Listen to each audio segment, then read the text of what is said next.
c'est quel le meilleur contrat, parce que tu démarres lundi et t'es en vacances. Ouais. On n'a jamais vu ça. Oui, c'est vrai.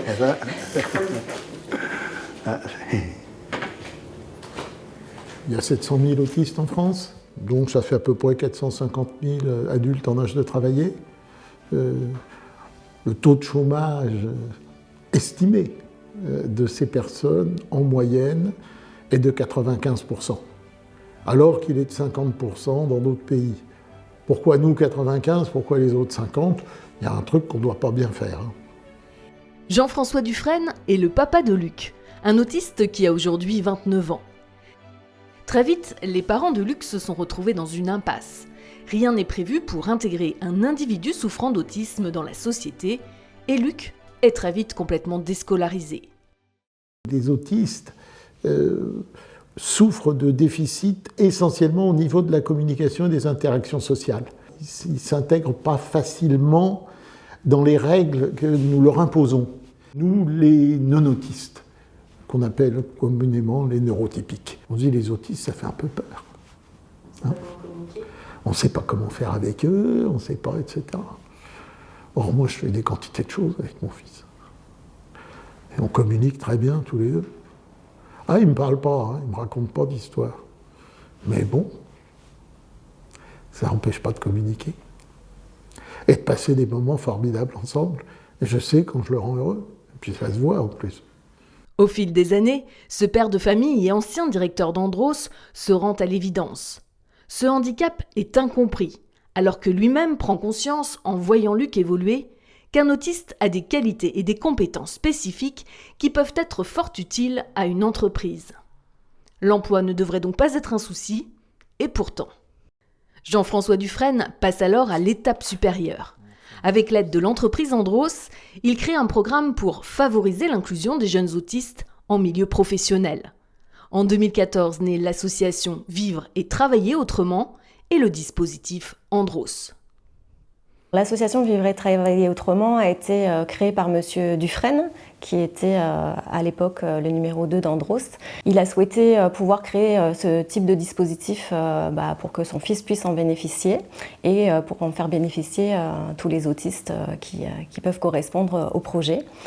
Et en 2014, il a créé le premier projet à Auneau, en Eure-et-Loir, avec l'entreprise Andros, pour pouvoir accueillir donc, le matin les jeunes sur le dispositif à mi-temps au travail et les après-midi sur des activités d'entraînement de vie sociale au sein de la cité, avec un hébergement qui leur permette d'avoir une vie la plus ordinaire possible.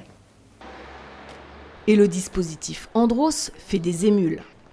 Depuis mars 2019, en Corrèze, l'autonomisation des jeunes autistes en milieu ordinaire fédère les acteurs locaux. C'est grâce à eux que Clément et Anthony, tous deux atteints du trouble du spectre de l'autisme, ont l'espoir d'une vie remplie et autonome. Comment tu trouves le village ? Très bien, mais ils ont fait les travaux sur les trottoirs.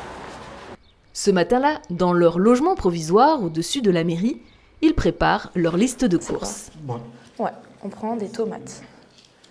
4 tomates. Et 4 patates.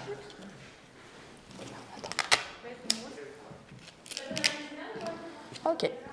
À chacun sa manière de procéder. Tandis que Clément rédige sa liste comme un neurotypique, Anthony, lui, a besoin de support visuel. Très bien.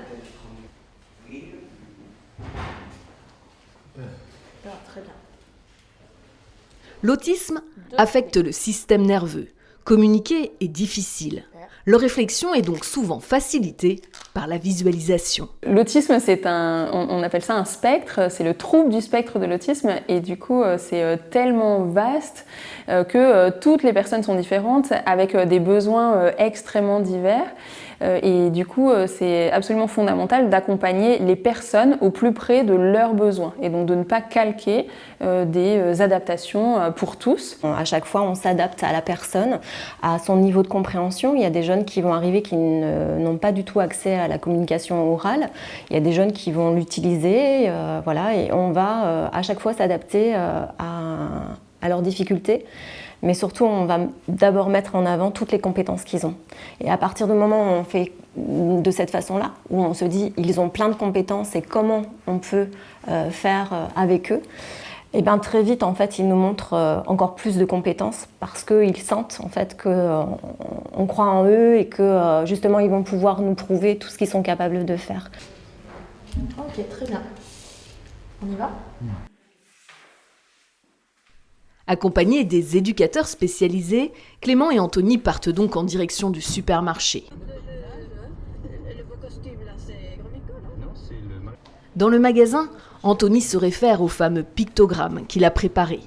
Un outil essentiel qui lui a permis de composer facilement sa liste de courses, mais aussi et surtout lui permet maintenant de réaliser l'ensemble des tâches liées aux achats. Tâches qu'il accomplit bien sûr sous l'œil bienveillant de Laetitia.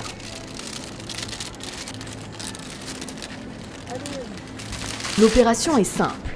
À chaque fois qu'il trouve un produit, il retire le pictogramme. Fini, super. On va poser ? Une organisation structurée, essentielle dans un environnement complexe qui regorge d'inconnus. Les autistes doivent gérer la foule, les rayons étendus, de la lumière et du bruit, une multitude de produits et de marques dans lesquels même un neurotypique rencontre parfois lui aussi quelques difficultés.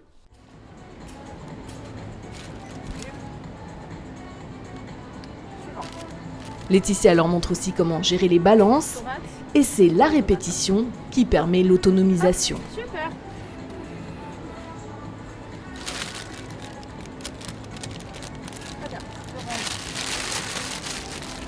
La mission est remplie là. Oui. Après on passe à la caisse. Ils déchargent sur le tapis. Nous on paye et ils rechargent dans leur poche.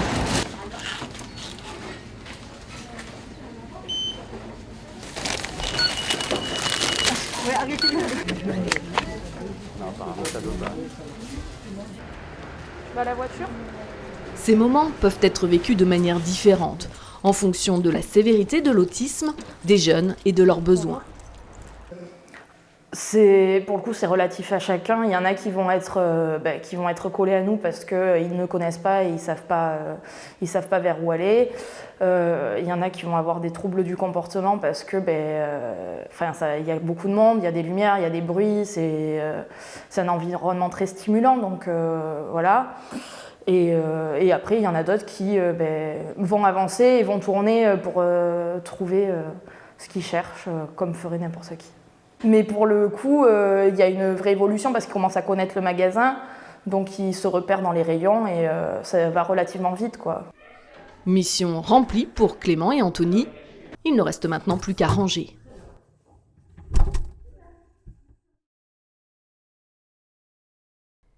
La Corrèze est historiquement une terre d'accueil social. L'autonomisation des populations est donc un enjeu majeur porté par le département. L'association Vivre et Travailler Autrement et l'ADAPI de la Corrèze, en partenariat avec le Conseil départemental et l'Agence régionale de la santé, conduisent un dispositif complet d'accompagnement des personnes autistes. Une vision partagée, résolument inclusive. Ce projet est une avancée majeure dans l'inclusion des autistes, par son caractère innovant, fédérateur et partenarial. Le soutien des pouvoirs publics est indispensable. Ce projet qui nous préoccupe aujourd'hui est un projet innovant, expérimentateur. L'Agence régionale de santé, certes, apporte des financements pour ces projets expérimentaux, mais aussi pour accompagner le développement d'autres projets. Et elle travaille vraiment main dans la main avec les autres acteurs locaux et notamment l'acteur qui nous préoccupe également ici, le conseil départemental, puisque ce dispositif a été cofinancé et soutenu par l'ARS, mais également le conseil départemental dans sa mise en œuvre. En Corrèze, c'est 45 millions d'euros qui sont mobilisés sur les politiques de handicap. On a, avec le président Chirac, qui était président du département de 70 et 79, développé beaucoup de structures autour du handicap. Donc on a une offre qui est importante, qu'on est en train de requalifier d'ailleurs. Et le projet de Beaulieu s'inscrit dans cette requalification de l'offre en matière de handicap. Le rôle du département, dans un premier temps, ça a été de fédérer les synergies et de trouver en fait le modèle à la fois juridique et financier qui permettent concrètement de faire naître rapidement ce projet, puisqu'effectivement il fallait passer du stade des intentions au stade de la réalisation, mais derrière il y a des familles, il y a des jeunes souffrant de handicap, donc il fallait aussi apporter une sécurité juridique, c'est-à-dire on ne pouvait pas s'avancer dans un dispositif et dire on avance et puis sans pouvoir apporter le maximum de sécurité à ces familles. Donc j'allais dire, le côté novateur de ce projet, ça a été de transformer un projet en projet expérimental mais sécurisant.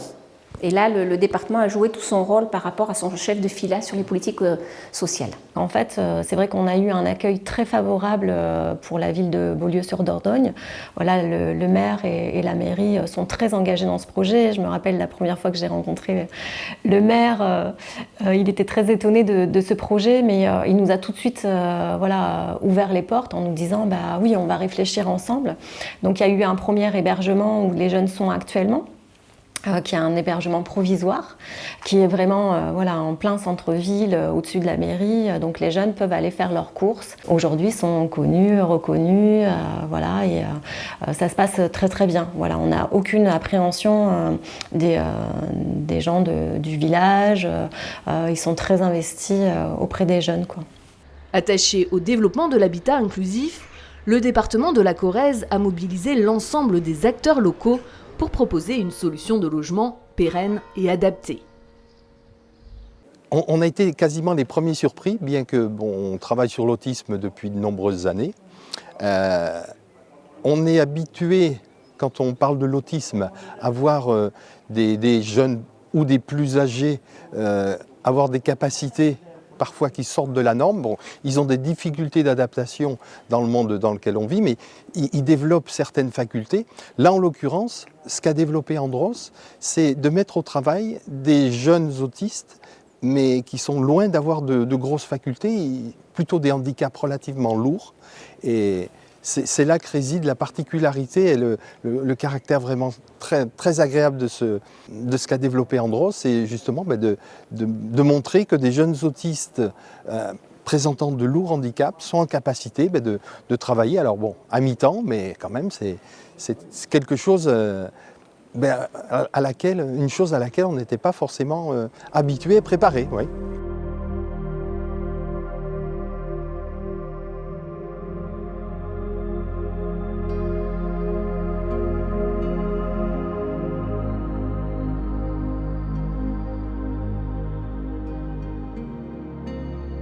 D'ici le mois de mai, on habitera où?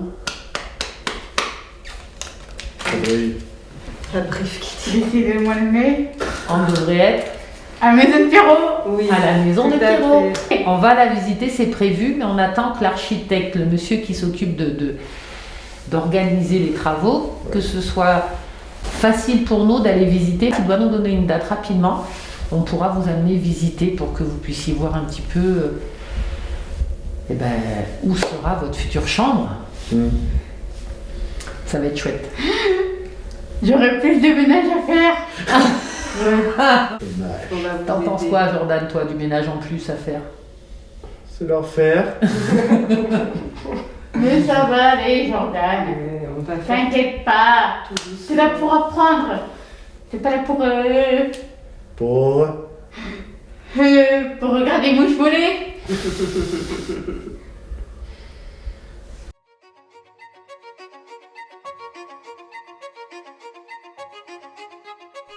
Le projet de rénovation du couvent La Miséricorde en centre-ville de Beaulieu-sur-Dordogne s'est enclenché avec l'opérateur immobilier Polygone.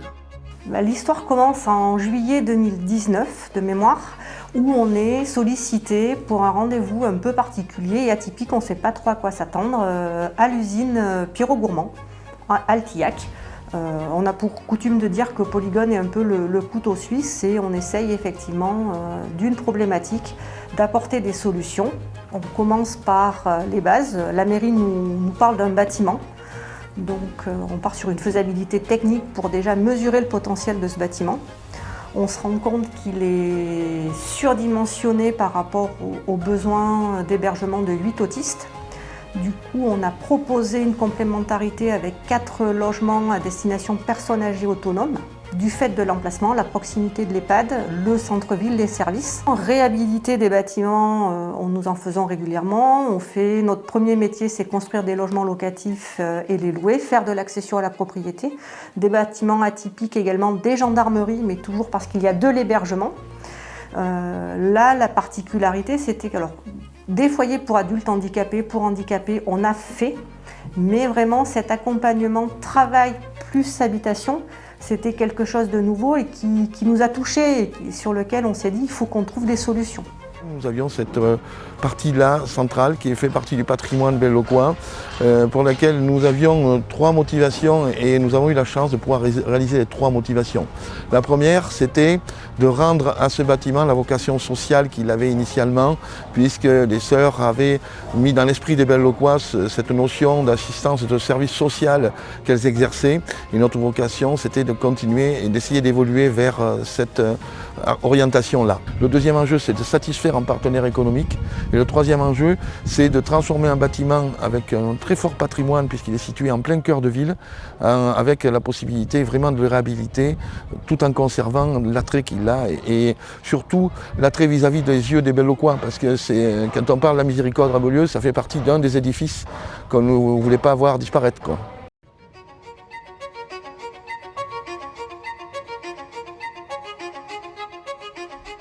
Le chantier il a démarré au début de l'année, donc en plein confinement ou presque. Si tout va bien, il devrait se livrer globalement au mois d'avril l'année prochaine.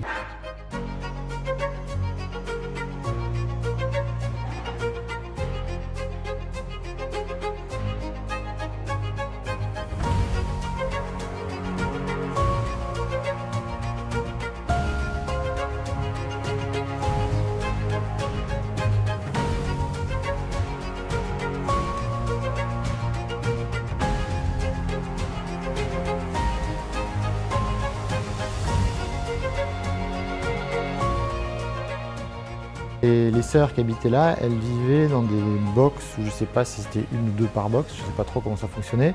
Il y avait des cloisonnettes qui montaient à 2 mètres de haut, une circulation là où vous vous trouvez avec juste un petit rideau pour séparer les chambres entre guillemets.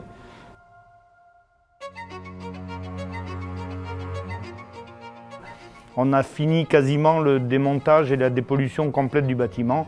On parle maintenant d'une phase nouvelle de construction et donc là on attaque le nouveau bâtiment. Donc on laisse petit à petit derrière nous le bâtiment historique et on attaque le bâtiment neuf.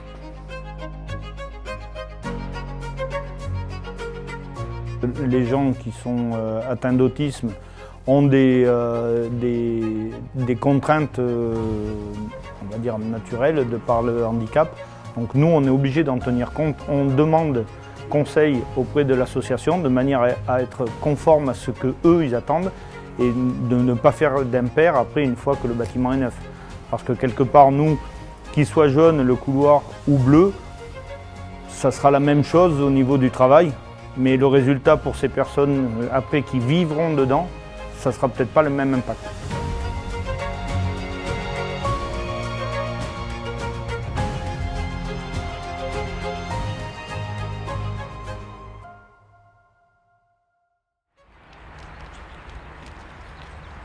Luna, Anthony, Clément et Jordan commencent leur matinée de travail dans la société Gerson Pierrot-Gourmand à Altillac. Chaque matin de la semaine, pendant 3h30, les jeunes sont au travail.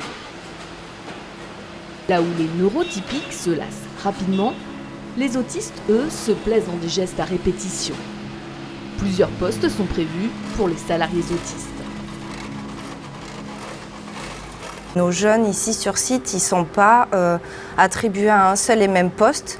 Ils sont complètement polyvalents, c'est-à-dire qu'une semaine, ils vont être au conduit et puis la semaine d'après, ils vont passer en côté fab.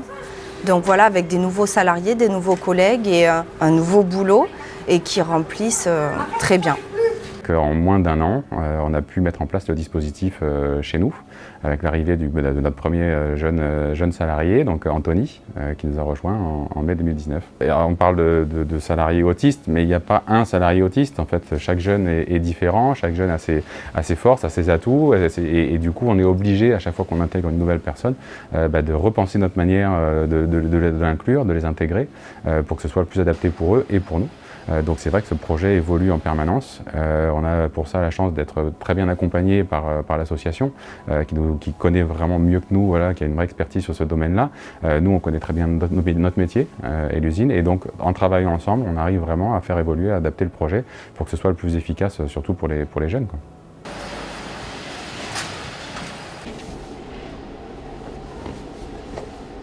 Bonjour de plus près.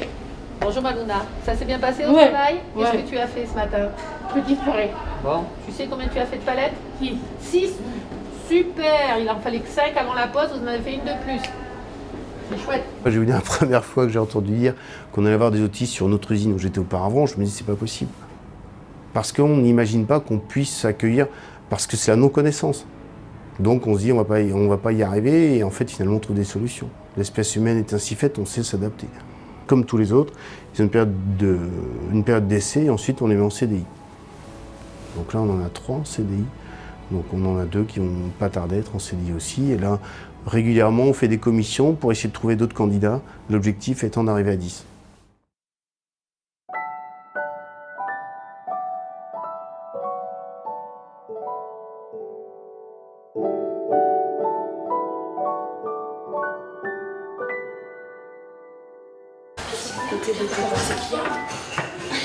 Bonjour. Viens là. Bien travaillé. Est-ce qu'il faut qu'on mette plus de chaises? Il y a Benjamin et Nicolas ou Nicolas? Non, Nicolas est en vacances. Peut-être vous là. C'est le grand jour.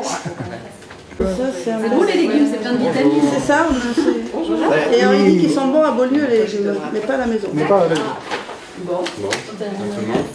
Bonjour monsieur. Désolé pour le retard, voilà, j'étais un peu speed ce matin. Alors Muriel, donc c'est des contrats de travail classiques, hein, comme on peut avoir avec n'importe quel salarié, voilà, au bémol près qu'il est sur du mi-temps, forcément, mais sinon c'est le fameux CDI. Donc voilà, donc il y en a 2. Alors ce que je vais te demander, Romuald, c'est déjà de le regarder, hein, de le lire un petit peu, voir si tu es d'accord avec tout ce qui est écrit là. Normalement, il n'y a pas de mauvaise surprise. Après, il faudra juste mettre tes initiales sur les 2 premières pages et signer ici sous ton nom. Ok? Voilà, comme ça, moi j'ai déjà signé. Moi je suis pressé que tu nous rejoignes, donc j'ai déjà signé.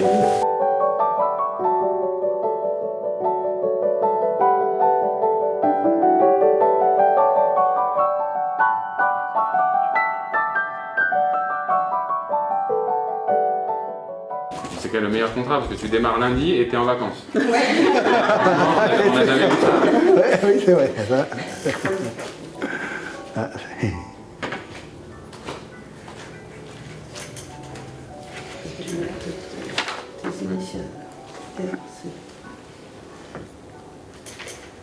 Jamais on n'aurait imaginé qu'il puisse être pris dans une entreprise telle qu'elle soit, puisqu'on a eu beaucoup de portes fermées. Parce que je pense qu'il n'y avait pas beaucoup d'installations. Au niveau des l'autisme fait peur et donc les gens sont assez réticents. Nous, on a bataillé pendant 3 ans. Pendant 3 ans, il est resté à la maison, puisqu'aucune structure ne pouvait le prendre. Il y avait toujours des complications. Et c'est vrai que quand on nous a proposé le projet, au début, on s'est dit, oula, Romuald dans une usine, du bruit, des odeurs, ça va être compliqué. Et puis au final, tout s'est très bien passé. Il s'est très bien adapté. Il est très content de rentrer à la maison et par contre, il est très content d'aller travailler lundi. Il va vers les autres, il est très ouvert. On peut l'emmener là où il y a du monde, contrairement à avant où il refusait, il accepte tout. Il a vraiment une vie sociale et ça nous fait très plaisir. Moi, on m'avait toujours dit qu'il finirait en HP, comme la plupart des gens dont on ne connaît pas le handicap. Et c'est vrai qu'on a découvert aussi qu'une usine, Un patron peut être capable aussi de ne plus avoir de hier et de dire, ben voilà, moi j'ai envie d'intégrer des gens différents, et qui ne sont pas plus différents finalement que nous, puisqu'ils sont capables de travailler comme d'autres employés. Tout est possible. Tout est possible.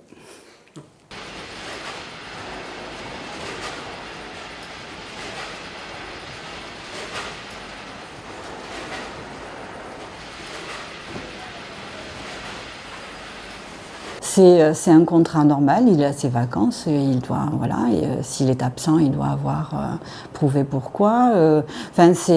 Oui, c'est extraordinaire. On se dit, mais même quand l'équipe de l'ADAPI nous dit qu'ils sont sur une chaîne, et la chaîne n'est pas arrêtée pour autant à cause d'eux, n'est pas ralentie, ils sont au milieu des autres, ça c'est vraiment la définition de l'inclusion. On y est vraiment là.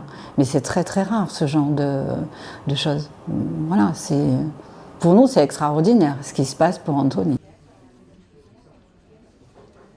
Clairement, il y a une dynamique, une envie globale, et puis on voit tous les bénéfices qui peuvent être apportés à nos salariés, à l'entreprise par ce dispositif. Donc la dynamique reste la même. Les difficultés sont plus liées à des profils de jeunes qui sont arrivés, qui n'étaient pas forcément adaptés au milieu de l'entreprise, mais j'ai envie de dire, comme n'importe quel salarié, on n'a pas 100% de réussite dans nos recrutements non plus sur des profils neurotypiques. Donc voilà, il y a des gens qui s'adaptent dans un milieu de l'entreprise qui est exigeant, en particulier dans le milieu industriel, et d'autres qui s'adaptent plus difficilement. Donc c'est un peu ce qu'on a vécu sur ce projet-là, mais comme on l'aurait eu avec n'importe quelle embauche. Et donc la démarche, elle n'a pas du tout été remise en question par ça, bien au contraire. Mais avant que les jeunes n'arrivent en entreprise, c'est une organisation titanesque qui est réalisée par les partenaires. La JFIP finance l'ensemble de ses actions aidées par Cap Emploi, dont le cœur de métier est justement d'accompagner les personnes en situation de handicap pour qu'elles retrouvent leur place sur le marché de l'emploi. On finance à la fois des dispositifs d'accompagnement et des aides financières aux entreprises et aux personnes en situation de handicap. L'argent vient des contributions des entreprises du secteur privé qui n'emploient pas 6% de personnes en situation de handicap comme prévu par la loi.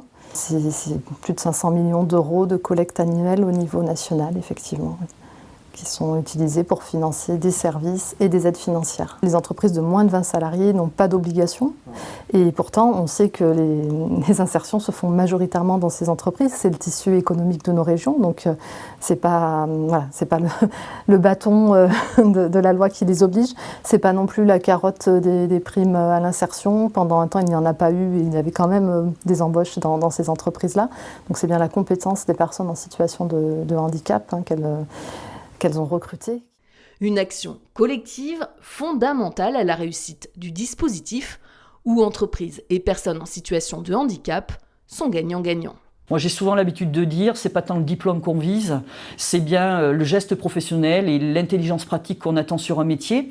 D'ailleurs, la méthodologie de travail de VETA, elle est basée là-dessus, c'est-à-dire qu'on se sort complètement du modèle français qui est de dire, d'habitude, on recrute à partir d'un diplôme et d'une qualification par rapport à un poste qui est vacant.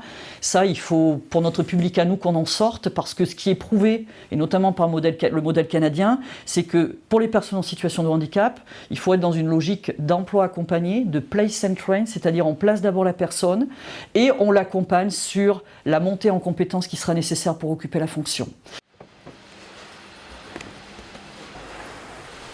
La JFIP et Cap Emploi travaillent encore de concert sur la sécurisation de ce parcours vers l'entreprise. Les jeunes porteurs de cette différence ont souvent des difficultés à gérer les ambiances sonores ou lumineuses particulières. Donc on a équipé notamment Anthony de lunettes spécifiques, qui a permis justement d'atténuer tout l'aspect lumineux qu'on trouve en milieu industriel et qui peuvent être très, très parasitants. Et puis on lui a fait faire également des bouchons moulés très particuliers pour réduire encore plus le niveau sonore, là où on l'avait doté au départ que d'un casque industriel. Cet après-midi, Sandrine de l'ADAPI et Jordan vont boire un café en ville. Le vaccin va s'arrêter bientôt, là. Ils vont l'arrêter, là. Je dis quoi, moi? Bonjour madame, est-ce qu'on peut boire un verre? Objectif de l'activité, poursuivre l'autonomisation de Jordan, qui est arrivé dans le dispositif depuis quelques mois seulement et qui est encore en période d'essai dans l'entreprise. Ouais. Tiens, Bonjour. Bonjour. On aimerait boire un verre, s'il vous plaît. Vous voulez boire un petit café, quelque chose? Ouais. Je vous laisse vous installer? Ok. Et tu penses qu'ils vont se faire signer le CDI? J'en sais rien, moi. Oh bah Je peux tu pas peux savoir. avoir une petite idée. Ah non, je peux pas savoir. moi. Tu sais pas du tout. Non, pas du tout. Est-ce que tu trouves que tu travailles bien? Bah oui. Donc, Oui, il y a de fortes chances. il y a des fortes chances. Mais je sais pas encore si c'est fin mars ou début avril, tu penses? C'est début avril, tu es rentré le 1er octobre. Oui, le 1er octobre. Donc compte, il faut 6 mois.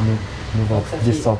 Novembre. Décembre, janvier, février, mars, avril. Ah, c'est au mois d'avril. Et tu sais, si jamais ça marche pas, tu as droit à 6 mois de plus d'essai en fait. C'est 2 fois 6 mois en période d'essai. Mais comme tu travailles bien, moi je pense qu'il n'y a pas de raison. Oui. Et c'est pas moi qui décide, c'est pas toi qui décide, c'est l'entreprise. Marie, elle regarde comment tu travailles, Nicolas, il passe, il regarde et après ils prennent la décision. Tu fais combien de postes? Depuis Depuis que t'es arrivé. Lavage de bac, gélifié, talissage, mélangeur, tifuré. Et puis après, 5. Et après le nouveau, ça fera 6. Et ça fait combien de mois que t'es là? 5 mois, Et tu sais faire? 5 trucs. Qu'est-ce qu'on peut dire? Bien. Ah bah oui, il me semble. Bah oui.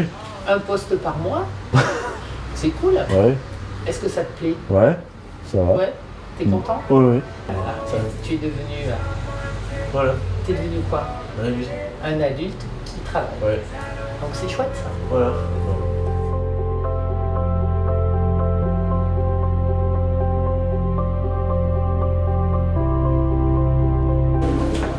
Bonjour. Bonjour. On est venu voir à 15 jours de l'arrivée comment ça se présentait. Mais là, on a décalé, enfin, on a été obligé de décaler la commission de sécurité. On sera prêt au niveau de technique. Et le vin, comme ça, moi, les 2-3 remarques qui auront été levées le vendredi seront faites le mardi et mercredi. Le vin, on fait donc la remise des clés avec vous, on fait le tour, on fait l'état des lieux. Et comme ça, dans la foulée, on fait la commission de sécurité et fin de journée. D'accord. Est-ce que la semaine prochaine, nous les jeunes ont besoin de s'investir un peu dans les lieux et on voulait refaire quelques petites visites avec eux, comme on vous avait dit le soir, pour qu'ils puissent prendre possession un minimum des lieux avant d'arriver.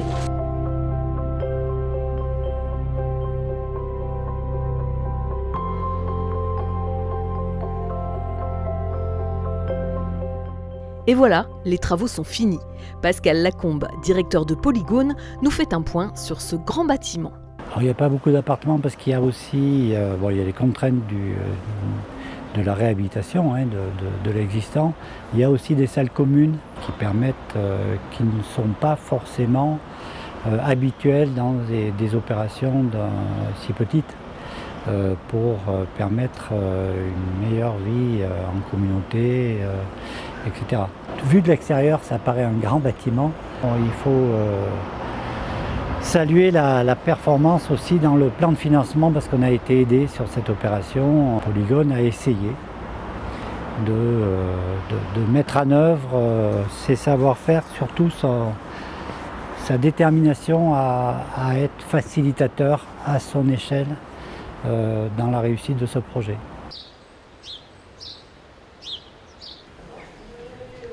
Depuis quelques mois, ça y est, les nouveaux logements sont prêts et les jeunes sont installés. Et je mets une pièce et je prends un triangle. Non, je mets une pièce.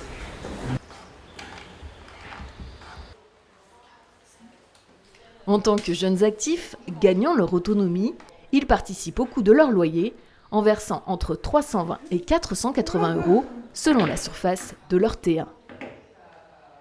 Les jeunes sont partis travailler avec un peu la boule au ventre de quitter leur appartement. Et quand ils sont revenus à 14 h, ils ont demandé à repasser à l'appartement pour bien vérifier qu'on n'avait rien oublié. Chose qu'on a fait avec les éducateurs. Et ensuite, ils sont arrivés, ils ont vu leur chambre aménagée par leurs parents. Donc, ils étaient super contents. Et ensuite, ils sont partis en vacances. Donc, on appréhendait un peu le retour. Et comme à chaque fois, ils nous ont surpris. de façon très positive parce qu'ils sont arrivés le lundi, retour de vacances, ils se sont repérés assez rapidement. Il y en a un ou deux qu'on a dû accompagner un petit peu plus, mais voilà, et ils ont vraiment pris possession des lieux plus vite que nous, plus vite que l'équipe éducative finalement. Luna est enchantée de nous montrer sa chambre, non sans une certaine fierté.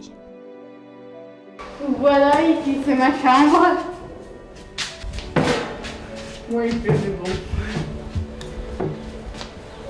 La terrasse. Voilà. Tu as une terrasse comme ça pour toi toute seule? Ouais, mais après il va y en avoir d'autres, mais bon, ça... Rentrez donc, je vous en prie. Le lavabo, les toilettes, la douche. Ça va, tu te plais? Oui, ça va. Ouais? Oui, ça va, je me plais. Le ménage, ça va? Ça va. Tu avais peur la dernière fois, tu sais. Oui, au début, oui, mais là, ça va mieux. Il suffit juste que je mette un peu d'ordre dans ma chambre et ça ira mieux. L'avantage, c'est qu'ici, ma chambre est très grande. Ils verbalisent, pour ceux qui le peuvent, que c'est grand, qu'on a une terrasse, qu'on peut sortir quand on veut à l'extérieur, chose qu'on n'avait pas jusque-là. On est encore en train de fignonner notre aménagement, mais globalement, on est vraiment satisfait d'avoir pu intégrer ce nouveau bâtiment. Et puis, ils ont vraiment ce sentiment d'être chez eux, d'être plus indépendants, il y a moins de proximité. Ils descendent beaucoup maintenant dans les lieux communs, ils se sentent beaucoup plus investis parce que justement il y a cet accès à la terrasse, il y a ces espaces qui leur permettent de pouvoir évoluer plus aisément et de se sentir moins entre guillemets étouffés dans finalement les petits appartements qu'on avait. Anthony, Jordan, Clément, Romuald et Luna semblent heureux de participer à cette belle aventure qui les fait progresser dans un environnement adapté à leurs besoins. À toi. Encore 7, 8, 9. Non, je suis perdu. Je suis perdu. Toi, t'as pas de chance au jeu. Hein.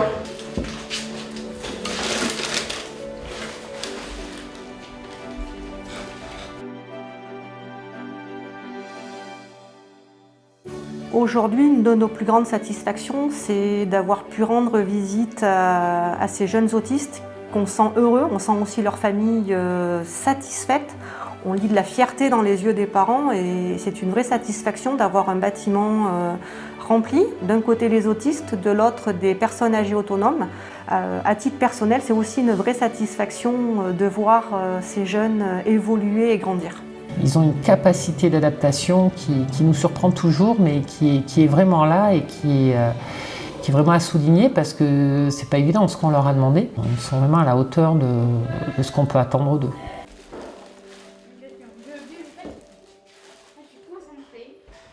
Qu'est-ce que ça nous fait? C'est extraordinaire. C'est le premier de nos 3 enfants qui a le CDI quand même. Son frère aîné n'est pas encore en CDI, il a 27 ans, le pauvre, il saute de boulot en boulot. Son frère jumeau non plus parce qu'il a fait des études, donc il est encore dans les études, donc il n'a pas. C'est Anthony. Et ça a été, je sais pas, je me suis dit... on est arrivé, on a gagné. C'était ça aussi. Je sais que quand on a rencontré Monsieur Dufresne et qu'on a signé autour de cette grande table, c'était le truc, je me suis battue, ça a été très dur. Avec mon mari, on n'a pas lâché, ça a été très très compliqué, mais on y est arrivé. C'était vraiment le truc de dire, on y est arrivé. Et ils signent un contrat. Mais je pense qu'on peut aller encore plus loin et je pense que ça va ouvrir justement les mentalités et les portes à d'autres types d'inclusion demain. Donc je pense qu'il faut continuer dans ce sens-là. Et puis voilà, on va essayer de faire de notre mieux. Surtout, je suis très curieux de voir évoluer ces jeunes, parce je parle des jeunes parce qu'ils sont tous très jeunes pour l'instant, mais on est curieux de voir comment ils vont rester dans l'entreprise 10, 15, 20 ans, pourquoi pas, et de les voir évoluer au fur et à mesure. C'est surtout ça, moi, j'ai cette curiosité-là. On a amplifié notre action depuis quelques années, on va continuer à l'amplifier vis-à-vis des entreprises. On les contacte effectivement pour leur présenter la loi, l'obligation d'emploi des personnes en situation de handicap, faire le diagnostic de leur situation, si elles le souhaitent, avec nous, leur proposer un plan d'action personnalisé en réponse et on peut les accompagner, si elles le souhaitent, à la mise en place de ces actions. Il y a vraiment une innovation qui s'est ouverte et une expérimentation qui donne à voir le champ des possibles qui n'avait jamais été investigué jusqu'alors, puisque ces jeunes, malheureusement, étaient plutôt mis dans une case de foyer de vie, de foyer occupationnel, de maison d'accueil spécialisée peut-être, mais certainement pas du virage de l'emploi. Et en fait, c'est tout à fait faisable. Donc je crois que il y a des leçons à en tirer et certainement aussi un modèle à essaimer avec d'autres types de handicaps pour lesquels on imagine aussi que ce n'est pas possible.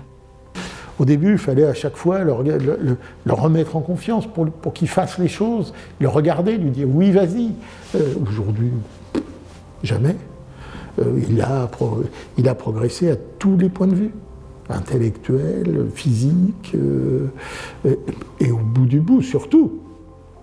C'est un être heureux, équilibré, qui vit bien. Depuis 2014, plusieurs entreprises se sont engagées pour tester ce dispositif expérimental. Il semble bien en voie de pérennisation puisqu'il s'essaime sur le territoire français. Une jolie réussite pour tous les partenaires engagés et pour ces jeunes qui trouvent enfin leur place dans cette société.